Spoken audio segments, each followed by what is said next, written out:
Dasharatha's love is kind of going beyond fatherhood itself for Rama. It's rooted, we saw rootedness today. It's rooted, the place where that love is emanating, it's stemming from, is Rama's virtues. So Dashratha's love for Rama isn't just a fatherly affection. That fatherly affection, I think, is the first shloka. That's what it shows. He loves all of his sons equally. But that idupada, or that involvement, or that engagement that he has with Rama, that, attracts him towards Rama more, Ratikaraha, is because of his virtues. So there is a kind of a virtuous love.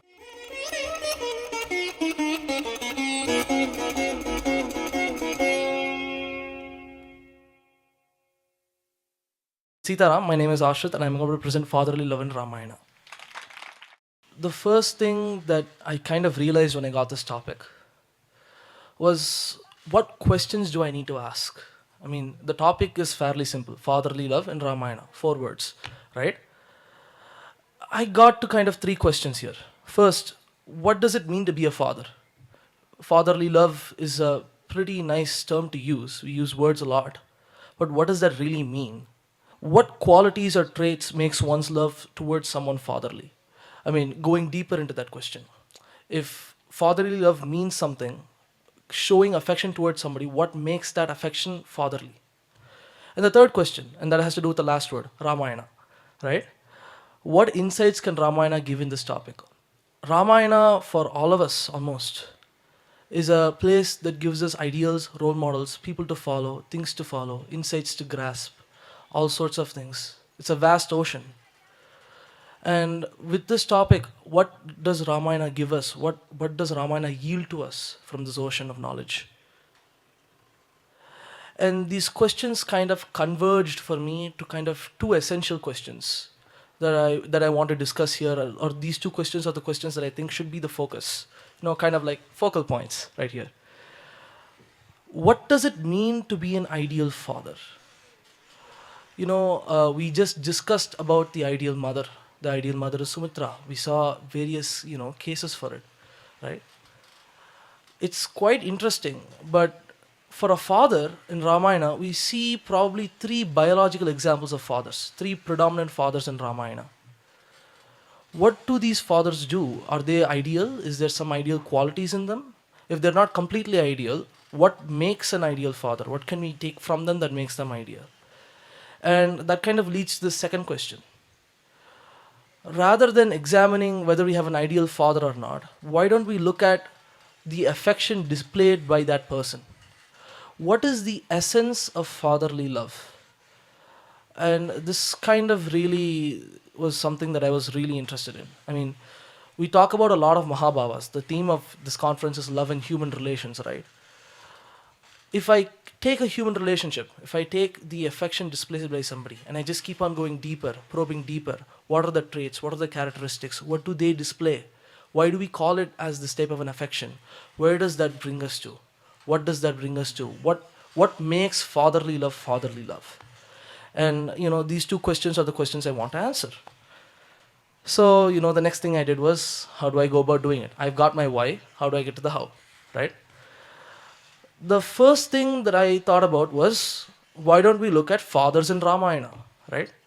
So that's what the first thing is. Examine the relationships between biological fathers and their sons in Valmiki's Ramayana, or children in general. In this case, fathers, most of them have sons, so that's how it goes.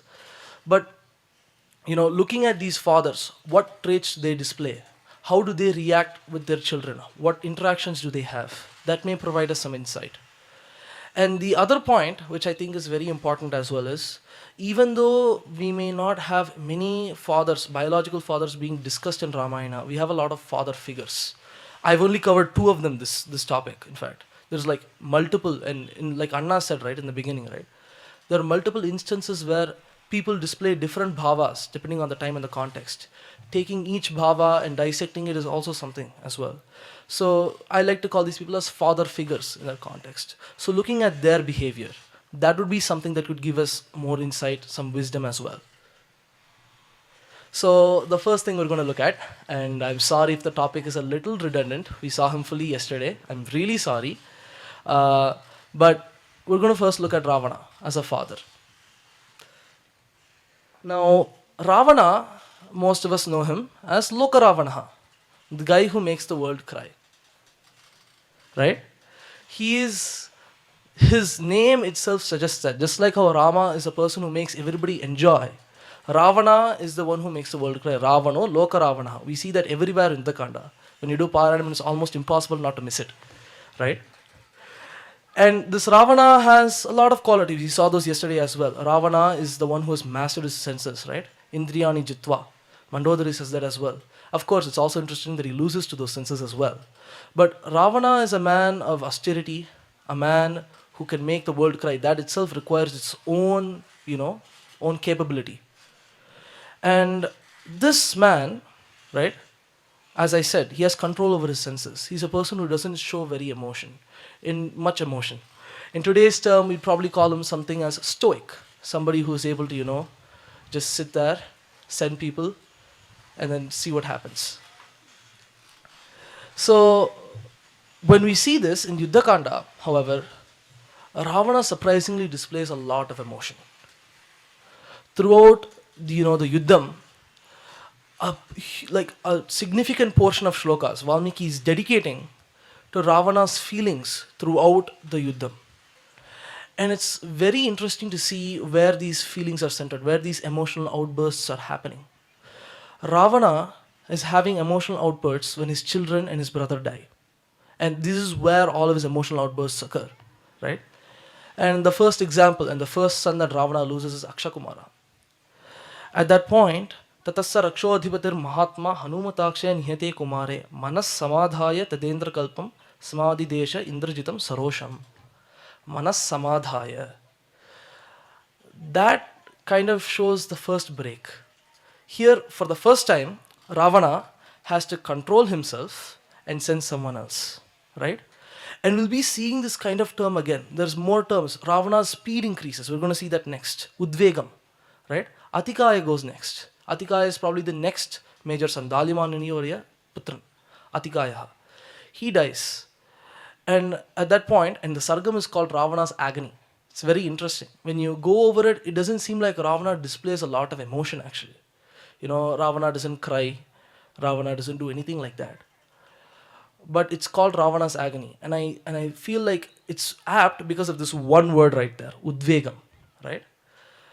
The first thing that occurs to Ravana as soon as his son doesn't come back is stress. That Udvegam, that Vegam, it develops in his mind. And we can see that as he keeps on losing more relatives, more of his sons, as more of his sons go and never come back, that stress, that speed gets even more developed. In a sense that Ravana losing his mind, right? We saw Smriti Bhramshat Buddhinasha yesterday. That Smriti Bhramsha to me seems to be really related to Ravana's losing his sons, Ravana's affection towards his sons, the genuine care, the genuine feeling he had towards his sons. Okay? And the biggest example is probably Indrajit. Ravana doesn't just feel for Indrajit's loss. Ravana motivates Indrajit multiple times. And these motivations are really hyperbolic. It's very interesting when you read through them. तो मस्तर्वित शस्त्रविदाम वरिष्ठः सुरासुराणामपि शोकदाता सुरेषु सेन्द्रेषु च दृष्टकर्मा पितामहाराधन सन्निवेश संचितास्त्रः. So Ravana basically gives Indrajit all sorts of attributes. You are an astravit, you are a shastravit. You have beat everybody. Suranamapi shokadata. You have given sadness to everybody, to be literal. Sureshu Sendreshu ch Drishtakarma. Pita Maharadhana Sanchitastraha. And this way, Ravana motivates Indrajit during Sundarakanda. This is, right after he sends Aksha. Right? It's Sundarakanda, the 48th Sarga, second to the 15 shlokas. By the way, and this is something I want to note, I've only taken one shloka here. He's motivating Indrajit for 12 shlokas. For 12 shlokas, Ravana is going on and on, motivating Indrajit, giving him advice. And you'll be seeing these brackets a lot. That here, when I'm putting one shloka, I'm taking one shloka in that interval. So just keep that in mind. It's not just one shloka here, it's 12. In the same way, we see, the motivation's little less in Yuddhakanda now. But the motivation is even more kind of absurd to me. Jahivira Mahabaho Bhratarao Ramalakshmano Adrishyo Drishyamano Va Sarvatatvam Baladhikaha. This is after he's failed once, by the way. So he basically says, you can kill Rama and Lakshmana because, however you do it, you're always the strongest. Sarvatha tvam baladika. Whether you do it seen or unseen, you're always the strongest. This is very, very motivational in a sense that it's almost like he's praising Indrajit, and it's like he's sending his son and wishing him best of luck, but in a much more exaggerated sense. And we see this behavior consistently with Ravana and Indrajit, this kind of motivation. This again happens in Yuddhakanda. So this motivation, he motivates Indrajit. And even more powerful, motivation is on one side. The other side is Ravana after Indrajit's death. And this to me feels like a whole process. It's the 93rd Sarga. At that 93rd Sarga, we can see that descent slowly after Indrajit dies, how Ravana reacts, what happens to him. So, Satam Pratimayam Shrutva Vadham Putrasya Darunam Ghoram Indrajita Sankhe Kashmalam Chavishan Mahat. For the first time, outside of war, Ravana loses consciousness. Kashmalam Chavishan Mahat. He gets into a deep misery. Upalabhya Chirat Sanyam Raja Rakshasa Pungavaha Putra Shokardito Dinaha Vlalapa Kulendriyaha. Here there's two words, Putra Shokarditaha, Akulendriyaha. And these two words sum up his mental state almost perfectly. Ravana has lost all of his sons. Indrajit, like Ambriji said yesterday, was one of his hands. One of his hands has been cut off. But it's not just that. He has lost somebody he's genuinely cared for, spent so much time nurturing, caring, sending, taking care of. He in this whole, lament, he starts lamenting after this. Ravana starts to lament. Vilalapa akulendriya. And akulendriya, again, that udvegam, that manifestation of stress, it goes to the point where his indriyas are starting to shake, are starting to get, colorified, in a sense. In this way, Ravana's mental state, it's slowly deteriorating, and it's mostly because of his loss for his sons. And again, Valmiki takes his putra shokarditaha. If you see the next sloka I've taken, so putra vadha santaptaha shuraha krodhavashangataha samikshya ravano buddhya sitam hantum yavasyata. And before that, there's one more shloka, and that's even more interesting, I guess. Evam adi vilapartam ravanam rakshasadhipam avivesha mahan kopaha putra vyasana sambhavaha. Again, putra vyasana sambhavaha. The worry, the shokam from losing his son manifests into kopam. So now from that mahattana kashmalam, from that huge misery, he's entering into the realm of anger. And the next shloka has something very interesting again. Buddhya sita hantam vivasyata. Here, Ravana is not mindless. He hasn't lost all of his deciding faculty. Because the next thing he says is, after putra vadha santaptaha, after losing his son, after feeling that, that heat, shuraha krodha vashangataha, he is in krodha's vasha, krodha vashangataha. But even then, his deciding faculty, he's starting to analyze how to kill Sita. And that's where we see the whole descent where Ravana proceeds to go kill Sita. Maya mamavatsena vanchanartham manokasam kinchideva hatam tatra sitayamati darshitam. And it's very clear here. Ravana is not just sad because he has lost all of his wealth, all of his, sena, all of his balam. He has lost his son. And him losing his son is the reason why every single shloka in this sarga is going like this. This descent into madness, everything is because of Ravana losing his son. And Ravana and Valmiki is repeating again and again, putra vyasana santaptaha. We can see putra shokarditaha. This feeling of loss, overwhelming loss for somebody he genuinely cared for, that is very, very clear here. Overall, and I think this concludes it perfectly here, Ravana, as a father, he deeply cares and has a sense of affection towards his children. This is Ravana as a father. However, and this is something also you have to keep in mind as we see Ravana as a father, Ravana's love towards his children appears to be misguided at times. Now, caring and affection is very nice, but just how much is too much? Or Where do you direct that affection? How do you direct that affection? All of that matters, and that's very important. Today, people say you don't care, you don't care. But I don't think it's less about whether you care or not. It's about when you care, how you care, for whom you care, and at what time. So, here, Ravana shows this very clearly with Vibhishana. Now, Indrajit insults Vibhishana, and frankly, it's a very insulting way he's spoken. Kim namate tata kanishtavakyam anarthakam chaiva subhitavaccha asmin kule yepi bhavenna jataha sopi drisham naiva vadenna kuryat. And by the way, again, not one shloka. There's a lot of shlokas. Indrajit insults, that sarga itself is called Indrajit insults Vibhishana, and almost half of it is Indrajit insulting Vibhishana. And here, for short, for the sake of brevity, Indrajit calls Vibhishana's words as meaningless. Vibhishana as a fearful person, as a Bainangoli in Tamil, somebody who's not even fit to be in this family. Again, this fit to be in this family thing, we'll be seeing that. That's also a huge part of Ravana, family, how Ravana treats family. We're going to be seeing that later. Sopi Drisham Nema Vadenna Kuryat. Nobody in this family should be saying something like this or be doing something like this, is what Indrajit tells Vibhishana. And Vibhishana rightly reprimands Indrajit. He calls him Natata Mantre Tava Nishtitosti, Nishtayosti, Nishtayosti, Balastom Adyapi Vipakva Buddhi. He calls Indrajit as immature.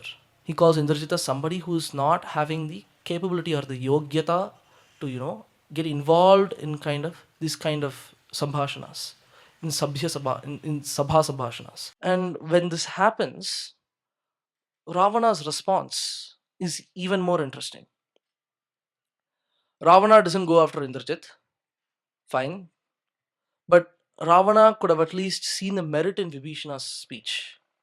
Rather, even here, Ravana, blindly sides with Indrajit, to the point where Ravana gives a whole spiel about how relatives are, poison, how relatives are, you know, are really dangerous. And there's also an elephant story coming there. That one's not as nice as the one Srinidhi said. But anyways, Ravana goes on this whole spiel for around 15 shlokas, and the whole time, and it's very interesting how he's attacking Vibhishana. He's putting it under some sort of rationale, some sort of logic, and then he's putting it. So again, he knows what he's doing. He's not just blindly supporting him. That blindness is there, but at the same time, there is some rational, cool thinking, some method to how he's attacking Vibhishana. But here, Ravana's love is very misplaced. Ravana, is showering affection, or not even showering affection, taking the side that wouldn't be of welfare to his son. So here, there is this boundary between caring and welfare. And Ravana cares, but does Ravana really want, or not want, but is Ravana really acting in the welfare of his son, is not something we can see here. And another very important point is that Ravana's son still died for Sita, for his obsession towards Sita. And I think the best example of this is when Vibhishana tells Ravana, Jajasva kopam sukha dharma nashanam, bhajasva dharmam rati kirti vardhanam, prasida jivema saputra bandhavaha, pradiyatam dasharathaya maithilim. Here, saputra bandhavaha jivema. This is after Ravana has already lost a son. He's already lost Akshakumara, right? Sundarakandam happened. Now Vibhishana is, advising Ravana. And I think Vibhishana deliberately takes Saputra Bandhava here, just to show that, you've already lost somebody. And if you keep on going down this path, you're going to lose even more. I mean, if you've already lost one son, shouldn't that be enough for you to, call this off? But that doesn't stop Ravana. Even after Akshakumara is sent and he's dead, he sends Atikaya still. He still does send Atikaya. He still does send Indrajit. All of this lamenting, we have to remember, is after he sends his sons towards their deaths. So, at the end of the day, let's correct that statement I gave at the beginning. Overall, as a father, yes, Ravana deeply cares and has a sense of affection towards his children. This is true. But at times, however, this love can be blind and dwarfed by his obsession towards Sita. And here, I want to bring back that focal question: what is the essence of fatherly love? One aspect of fatherly love is caring. Caring, service, caring, taking care of your children, motivating them, feeling for them. But making sure that that caring is not toxic, or as Srinidhi ji was talking about negative parenting and positive parenting, right? Making sure that care does not go to the point where it's blind, or in some cases, in Ravana's case, in this case, his obsession towards something else actually dwarfed, or actually took more of his mental state than the care he had towards his sons. So those kind of mistakes can happen when your care and welfare aren't the same. And this is what we see with Ravana overall. And again, this is the attitude towards family point I wanted to talk about.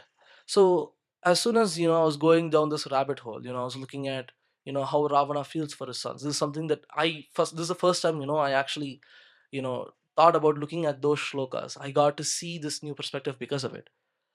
I found myself asking this question: what if Ravana's sons had resisted? Right? Kumbhakarna resisted. What happened? And there Ravana gives an answer: Manyo Guru Rivacharyaha. He says, how dare you go against your guru, go against your acharya? How dare you go against the person who has taken care of you, the person who's, the head, the leader, the person who teaches you? How dare you go against my word? And again, for Ravana, Kulam, family is everything. In that sense, Ravana is kind of like a gangster, a gang family where blood matters more than anything else. Blood ties are everything.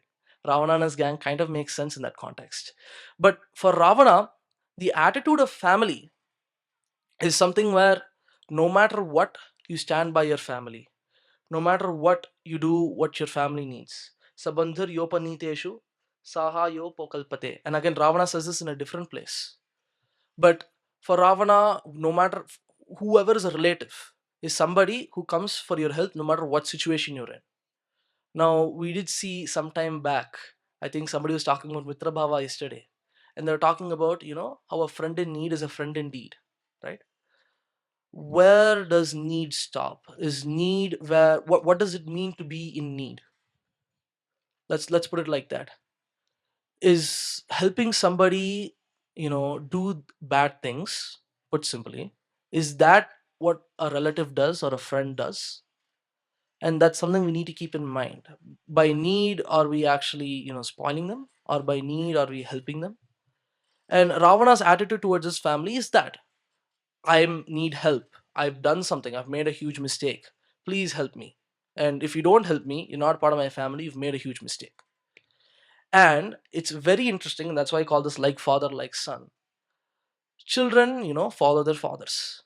Indrajit says the exact same thing. It's not like Indrajit, and Indrajit is not really that mature when we see him throughout Yuddhakanda. I mean, the way he talked to Vibhishana itself kind of shows that to us. To me, when Indrajit says all of this, and Indrajit says this when he's fighting Lakshmana, before he's fighting Lakshmana, he's talking to Vibhishana, right? And that's the 87th Sarga. And so Indrajit goes on for around, seven shlokas, the 11th to the 17th shloka. He talks about this exact thought. It's almost like he's saying exactly what Ravana is saying. So it shows that, and this shows how, I think it gives us insight into how Ravana raised his children. And that's also important. When we're looking at a father's not somebody who's there for, 2 days. He's there throughout your whole life. He accompanies you from the beginning till, a major part of your life. And this kind of, shows us how Ravana's attitude towards certain things imprinted on his children, imprinted on Indrajit. And I think this gives us even more evidence towards showing how Ravana treated his family, or how his family, what ideas they had and how that was influenced. And Indrajit says the same thing, Yadrashi te nishachara sojanena tvaya shakyam parusham Ravana anuja. You're not with your own people. And that own people feeling, that family, that no matter what, saha yopakalpate, right? You have to stick by me no matter what mistake I've made. That attitude, I think, is a big part of Ravana's fatherly affection itself. And to me, that sums up Ravana to a T in terms of as a father. And I want to keep in mind that here we're seeing Ravana's aspect of caring. That's why I boldened that part at the end there. Now, before we go on, uh, Yeah, this is a small interlude. Uh, how many fathers do we have in the audience right now? Raise your hands. Sure. Okay, so we have around 10 people, maybe 15. So first, let's applaud for them because they're about to do something really tough. Uh, I want you guys to probably, I'll give you guys a minute maybe.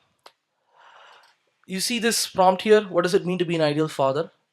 Take the first thing that comes to your mind. Take that idea and you keep it in your head. As we run through this whole, presentation, it'll be pretty tough. It's 28 slides. I'm sorry.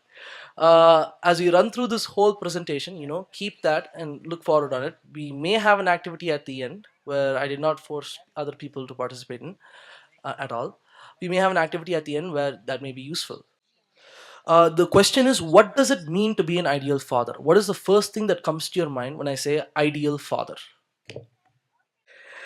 And with that being said, 1 minute is up. So I hope everybody has something locked in. So that's the next father we're going to be looking at. So in terms of biological fathers, Vali is somebody who, compared to the other person we're going to look at, and Ravana, he has relatively less screen time. Vali is there primarily, according to me at least, in two places, which is why I call it the transformation. There's a Vali before Rama, and there's a Vali after Rama. And the way Vali behaves before Rama and after Rama are very different. I mean, it could also be because of the amount of information we get from Valmiki about Vali is very limited before Rama. But when we look at Vali before Rama, how does he behave towards his family? Or how does he behave towards his son? And there is only one instance where Angada is indirectly referred before Rama comes. Tara talks about it. Purvameva maya vira shrutam kathayato vachaha Angadasya kumarasya vakshyami hitam vachaha. Tara is, telling Vali not to go, telling Vali not to fight Sugriva. And at that point, she, brings up a very key piece of information. Angada, with his spies, has found that Rama is on their side, and Rama is very powerful. It's a very, very strong deterrent, and Angada has done this by himself, which is a very impressive thing. How does Vali react to it? Vali seems to just dismiss all of it. Put simply, it's a don't care attitude. I mean, you guys do whatever you want. I don't really care. That's Vangada did that. Okay, fine. He shoves it aside and he says that I'm going to fight Sugriva anyways. And I think this, encapsulated perfectly. Nacha karyo vishadaste raghavam pratimat krite. You don't have to worry about me when it comes to, Rama at all. Dharmajnashta kritajnashta katham papam karishyati. I mean, the last part kind of shows his preconceptions about Rama as well. But the point is, he's saying, you don't really have to worry about me. I don't really, need that. And he has this tone of dismissal, this kind of a don't care attitude. That's Vali before Rama. Vali after Rama kind of has a huge sea change in all of this. The way he's speaking to Rama on his deathbed is very, very different. He's extremely concerned about his son. Vali is concerned about Angada's welfare. This is the Vali we see after Rama. Vali on his deathbed. And repeatedly, for 4 shlokas, he talks about this. Ida putram gunashreshtham angadam kanakangadam natvatmanam aham shoche natara nach bandhavan yatha putram gunashreshtham angadam kanakangadam. Sorry for the font mismatch there. But when he's talking about Angada, he's literally saying, I'm not worried about anybody else. As compared to Tara, I'm not even worried about them. But compared to my son Angada, I'm very worried about him. Yatha putram gunashreshtham angadam kanakangadam. And, it goes to the point where we kind of see a Sharanagati here. We kind of see, rather than Vali giving Sharanagata, he's opadichifying his son to Rama. Tom hi shastacha goptacha karya karya vidhau sthitaha. And I think that's very beautiful. Something that we all need to learn at some point is how much can we do, how much can we give, and after a point, what gives welfare. And that kind of difference between possessiveness and welfare, and that's another aspect we saw before this. Ravana is very possessive. That carrying, that carrying affection, tends to some sort of possessiveness. And Vali at the end breaks free of that possessiveness. he realizes that the way that he has brought up his child, or the way that he has treated him so far, isn't good, isn't perfect, isn't dharmic. And he goes to the point where he realizes, maybe if I give him to somebody else, they're a better person, they're a better person for his welfare. And in that sense, giving up his son for that welfare kind of shows that change in, Vali's attitude towards his family, his affection towards Angada. Starting from a tone of dismissal to somewhere where he is able to think for the welfare of his son. Wishing for welfare seems to be another very important part of fatherly affection. Just how important it is to care, it is that important to be genuinely, hitakaraha, somebody who wishes for the hita of that person, for that son. And that comes with responsibility as well. And it shows Vali's responsibility towards his son. So again, he's extremely concerned about his son, and he has the genuine desire of welfare for his son. And I think that's very important to keep in mind. And that's all we have for Vali so far. Next up, we have Dasharatha. Now, I'll be honest with you, I feel like Dasharatha is one of the hardest characters to understand in Ramayana. And I think so because, see, I was talking about how in Ramayana we have examples for everything. The ideal Indian mother is Sumitra. Anna's written about this in the preface of his book. He's given a whole paragraph dedicated to this. There's nothing about the ideal Indian father in that paragraph. Is there? And why? Dasharatha seems to be the ideal Indian father, a person who is able to take care of a rajyam, of a kingdom so capably, a person who is able to, give up everything for the sake of truth, such a dharmatma. Yet, why is he not the ideal Indian father? And that's why I've put here the example. Is he the example? And that, I think that's a major part of fatherly affection or fatherly love in Ramayana is, who is Dasharatha? What makes up his thinking for Rama? And the first thing we see for Dasharatha's love comes in the first chapter of Ramayana. Sarva eva tu tasyeshtaha chatvaraha purusharshabhaha swasharirad vinirvrittaha chatvara iva bahavaha. Put simply, Dasharatha loves all of his sons equally. They are like his four limbs. Chatvara iva bahavaha. And this is the fifth shloka. You come to the next shloka and we see this. Tesham avi mahatejaha ramo ratikaraha pituhu. Swayambhuriva bhutanam babhuva gunavattaraha. So, it's contradictory. The first, 10 shlokas of Ramayana, we see a contradiction. Just like that. He loves his sons equally. But in them, he loves his son Rama even more. Ratikaraha pituhu. Why? Swayambhuriva bhutanam babhuva gunavattaraha. He is because of his gunas.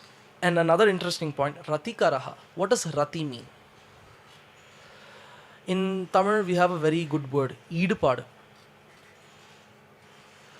Ramar Kitaka, I'm not sure how to translate Eedupadu in English. Ramar Kitaka, he loves all of his sons equally. But Ramar Kitaka, innu Eedupadu Dasharatharku undu. Ratikaraha pituhu. Inclination, I don't think so. Eedupadu seems better. Involvement, maybe deeper. Involvement works, fine. He is more involved. Involved in the sense, let's not take involved as a literal meaning. Let's take, kind of a contextual meaning, right? He's more engaged with Rama, more involved with Rama. That involvement for Dasharatha with Rama seems more. And why is that? It's because of his tall virtues. And this is very interesting. Dasharatha's love is kind of going beyond fatherhood itself for Rama. It's rooted. We saw rootedness today. It's rooted. The place where that love is emanating, it's stemming from, is Rama's virtues. So Dasharatha's love for Rama isn't just a fatherly affection. That fatherly affection, I think, is the first shloka. That's what it shows.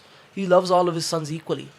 But that Eedupadu, or that involvement, or that engagement that he has with Rama, that, attracts him towards Rama more, Ratikaraha, is because of his virtues. So there is a kind of a virtuous love. Let's use that term for it from now on. Now, we talked about how nice this virtuous love is, right? Loving somebody not just because they're your son, but loving them for the person who they are, or making sure that also is rooted in their welfare. Making sure that rather than just being your son, they are also their own person. They are somebody who has their own gunas, their own capabilities, their own virtues, and being able to look at that and accept that is a very beautiful thing. And Dasharatha does that very well. But there are consequences. And this virtuous love, first, what does that do? It's the reason why Rama becomes the crown prince, right? Soham Vishramam Ichchami Putram Kritva Prajahite Sannikrishtan Iman Sarvan Anumanya Dijarshabhan. Dasharatha thinks Rama is fit for the throne because of his virtues. And that is rooted because of his love for virtues. The king decides the next king based on what he likes. And for Dasharatha, that like is towards dharma, towards virtues. So when Rama he sees as a virtuous person, his son, that becomes the automatic next choice for crown prince. So that's the first consequence. The next thing that happens, right? The same virtuous love becomes this kind of benchmark for Dasharatha. He hasn't placed that much love on anybody else. And that's what he tells to Kaikeyi as well. Avaliptena janasi tvattaf priyatama mama manujo manuja vyagrat ramadanyo vidhiyate. It's clear, Ramadanyaha. There is no one other than Rama. That love. So, we kind of see this love and where it's leading. And if we go a little farther, this love towards Rama starts to be the reason for his demise. And we start seeing that process slowly. And the process is very interesting. Throughout the 12th chapter and the 13th chapter, a little after, slowly Rama, when Dasharatha is confronting Kaikeyi at that point, there is a sea change. In one day, from a hale and healthy individual to a happy and enthusiastic individual, Dasharatha has lost everything. That one fact saps him of all the energy, the exuberance he had, all the vitality, the health he had, and all the happiness he had. All of these things. It's like mentally, one day you talk to a person, the next day they're mentally dead. It's that much of a sea change. And within one night, within 2 sargas, this 2 sargas, the duration is huge, but for that one night, we have to remember that even though it's 2 sargas, the duration, in Ramayana, time is very, very interesting. Sundarakanda goes for a whole day. But we have one night is covered in 2 sargas as well. So the breadth at which Valmiki delves into this, we can see how Dasharatha is losing all of this energy, losing this vitality. But that changes that. It's a sudden, almost sudden change. And even more interesting, or even more perhaps very fascinating, I can't find a better word to look at it, is that the grief that Dasharatha feels, or that love turns into some grief. And that grief is devouring his senses. It's almost similar to what we saw yesterday. Dhyayato vishayan pumsaha sangasteshu pajayate sangat sanjayate kamaha kamat krodho bijayate krodha. Dasharatha shows that. Krodhat bhavati sammohaha. And that sammoha, I think, is, coming in that before the previous point. Sammohat smriti vibhramaha smriti bhramshat buddhi nashaha. When your deciding faculty goes, all of your senses goes. It's the deciding faculty. Everything under it is gone as well. So, it's almost like, in Dharma model I have Atta, right? It's devouring, it's consuming his senses. Dasharatha, at the end, the love that he had towards Rama turns into some grief. That grief is devouring his senses, consuming his senses. And at the end of the day, when he was mentally dead, that slowly came to his body. We just saw, 2 days back, Anna was explaining during 8 to 9 class, how we mentally feel, the vegam in our psyche, it gets exhibited in our physical body as well. That process we can see with Dasharatha. As his energy, his happiness, his trust increases, his senses also start to recede slowly. Ramam menugata drishtihi adyapina nivartate natva pashyami kausalye sadhuma panina sprasha. It's a matter of days that Dasharatha becomes like this. That's how this whole process happens. And these are the consequences that lead to the next thing. Dasharatha's death. His demise. Now, Dasharatha's death is an important aspect of Dasharatha. That's how I've written it in the paper as well. Dasharatha's death seems to be predestined. We can see that in the beginning of, Ayodhya Kanda. Divyantarikshe bhumaucha ghor mutpatajam bhayam sanchachakshe cha medhavi sharire chatmano jaram. Dasharatha seeing that he's starting to become old, he's seeing omens in the sky that show his death. And this is the first sarga. He describes it even further with Rama in the fourth sarga for 4 shlokas, 14 to the 17th shloka. We see this on one hand, and also even stronger evidence is how Dasharatha killed that boy. The 63rd sarga and the 64th sarga, where he's lamenting about how in the past his past actions have decided how he is now. It's almost, it's a predestined, it seems to be a predestined death, Dasharatha's death. However, we can't ignore how natural Dasharatha's death seems. Dasharatha as a character is built around Rama. Dasharatha's love for Rama throughout Ayodhya Kanda takes that center stage, right? It's almost to the point where when we're going through Ayodhya Kanda or we're doing Parayanam, this first part, it flashes through our mind for, some time. But after that, we're carried away by Dasharatha, how he feels, his emotions, the way he is. And it seems almost natural to us that Dasharatha as a character would die if Rama leaves. I mean, Srinidhi Ji herself put it in the question, right? Rama himself kind of knows that if he's gone, Dasharatha will be gone soon. It's almost that natural to us that Dasharatha's death for that character makes sense. And I think that this intertwining of, fate, predestined, we have a predestined death that isn't contrived at all. It's not at all contrived. The way it happens is so natural, predestined. The intertwining of fate, nature, and Dasharatha's swabhava ultimately heightens the realism in Ramayana. This is how real life works. And the realism in Ramayana is another topic I'm really interested in. It's something that I really like. So, this was like a gold mine to me. And I think this also not only shows us the realism of Ramayana, how, it's able to take these two concepts, the very idea of fatalism and the very idea of, someone's own nature, their own actions, and it's able to, put them together while making it seem so seamless is amazing. So, let's go back to why I said Dasharatha is a tough character.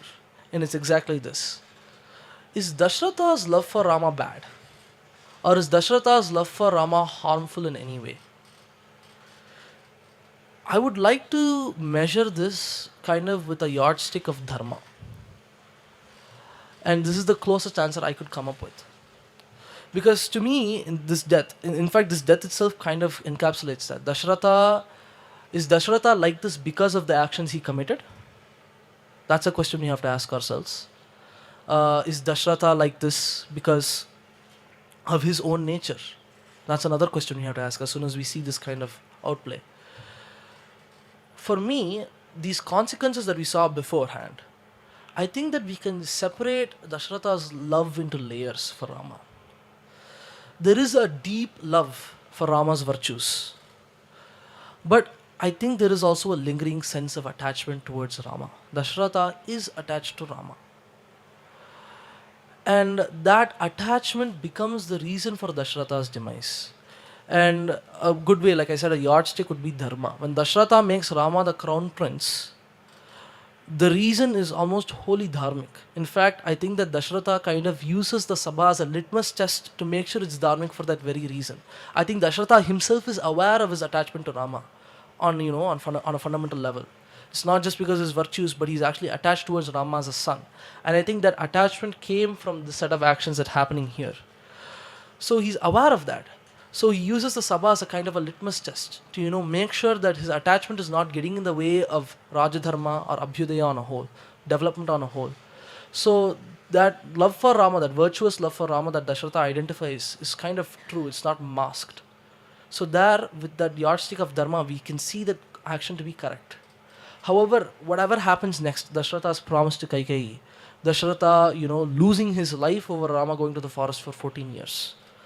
All of this seems to come from that small place of attachment.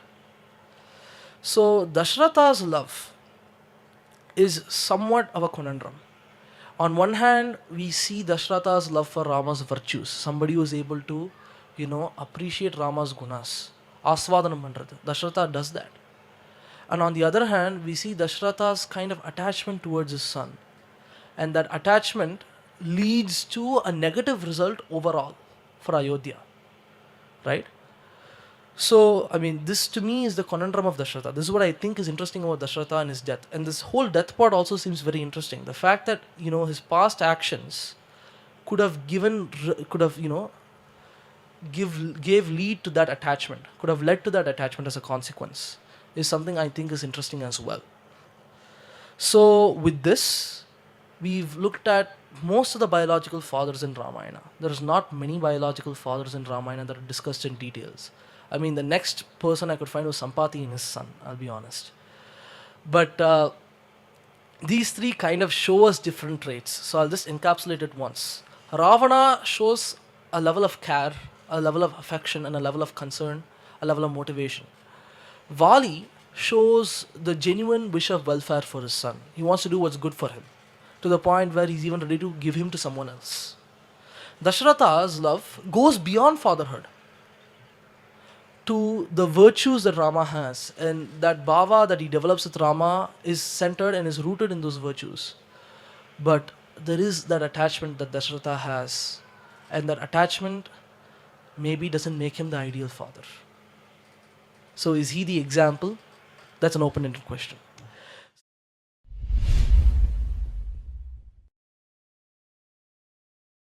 No, when you talked about Dasharatha and ended it kind of in a hazy state whether Dasharatha is an ideal father or not. I think this is my thought process. Dasharatha's probably love for the truth was more than what he had as a love for his son Rama. Interesting. Because that is kind of displayed everywhere. He is in fact in a position to prostrate before Kaikeyi just because that he had so great love for truth or Satya. தமிழில் பேசணும்னா பெட்டராக இருக்கும்டா.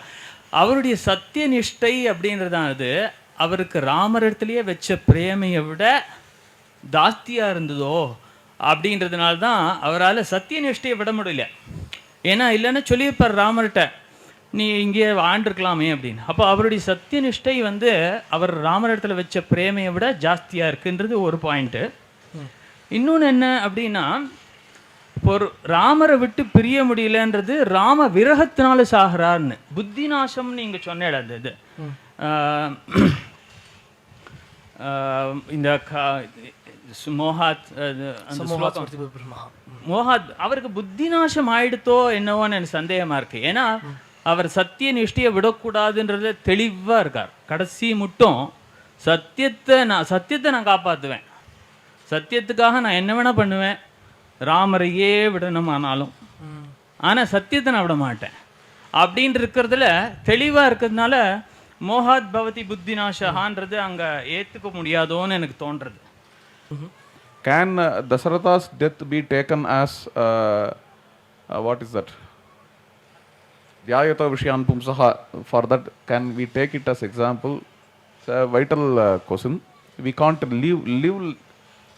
live like this. Point number one. And point number two, whatever it can be, even if you take Dasharatha to be example for Dhyayata Vishyan Pumsaha Sankasteshu Upajayate, what does it contribute in his fatherhood? How can it make him an ideal father or not? Okay, ideal father is different. Okay, it has nothing to do with the ideal father. Okay, this is my opinion. Here, the topic we deal is whether he is not question fatherhood of Dasharatha. Okay, let us see. Let us further discuss it. Okay. So before we start, I guess I'll give applause for the other audience I had to contract. So let's start by doing that. Yeah, applause is good. So I kind of, embarked on a little journey yesterday. I wandered around with this notebook, went around asking people. Unfortunately, I could only ask boys. I mean, I didn't have time to ask, a very unbiased set or a sample set. But, I kind of asked them the same question. Yeah, these are the results. They look really nice. Uh, but the question I asked them was, what makes an ideal father? And I asked them to give two responses, and I got around 30 to 35 responses. I got some very interesting responses. I mean, I've actually, tallied the major ones here. Sorry. Tallied the major ones here. But, some of the interesting responses were stuff like my father, Rama. We got some of those. We got sequential love, happy. He should be playful. And then this one was a very good one too. No unwanted threat. So, these were some of the interesting responses. I have to ask the child there. I don't know if they gave their name, but I'll probably ask them after this. But overall, something that I noticed, and this is why I was, underlining caring, nurturing, role model, responsibility, welfare, and service. I think these three are essential facets of fatherly love. And I wanted to see whether children thought that way. So, I took the responses and I got a lot of things like caring, nurturing. Out of the 30 responses, I got like 7 responses just talking about caring and nurturing. Another big thing was a role model. A father has to be a good role model. A father has to have a sense of responsibility. And I got, 5 responses in that. These are like the top 3 responses. Let's put it like that. And the biggest probably are almost 1/3 of the responses. So 10 responses went into welfare and service. So, service, yes, welfare and service. This is what some children said. And that's very interesting. So what I want, everybody who went through the small exercise, I made you guys go for a minute. I want you guys to see how that aligns with what these guys wrote. Is it different? Is it the same? If it's the same, why do you think it's the same?